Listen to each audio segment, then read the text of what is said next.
अवैध गौण खनिज प्रकरणी एकनाथ खडसे यांना दिलासा मिळाला आहे। एसआयटीचा अहवाल राज्य सरकारनं सदोष ठरवलाय, तर खडसेंना राज्य सरकारनं दिलासा दिल्यानं आश्चर्य देखील व्यक्त केलं जात आहे। राज्य सरकारकडून खडसेंवरील कारवाईला स्थगिती देण्यात आली आहे। अवैध गौण खनिज उत्खनन प्रकरणी एकनाथ खडसे आणि खडसे कुटुंब यांना 137 कोटींच्या दंडात्मक कारवाईला राज्य सरकारनं स्थगिती दिली आहे। तर एसआयटीनं सादर केलेला अहवाल हा सदोष असल्यामुळेच राज्य सरकारनं या कारवाईला स्थगिती दिल्याचं यावेळेस बोललं जात आहे। तर एकनाथ खडसे यांच्याकडून ही माहिती देण्यात आली आहे। खडसेंवरच्या कारवाईला सरकारनं स्थगिती दिल्यानं आता सत्ताधारी आमदार चंद्रकांत पाटील यांनी मात्र सरकारवरती निशाणा साधत ही निवडणुकीची तडजोड आहे की सरकारला खडसेंसोबत प्रेम निर्माण झालंय असा प्रश्न उपस्थित केलाय।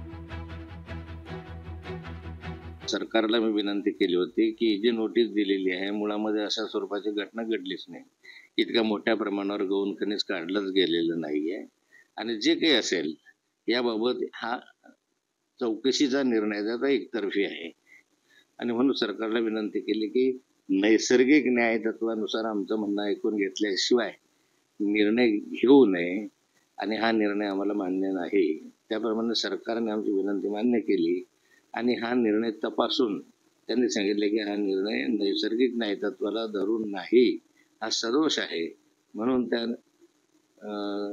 आदेशाला सरकारने स्थगिती दिलेली आहे। लोकशाही मराठी ऐका, पहा, जागरूक रहा।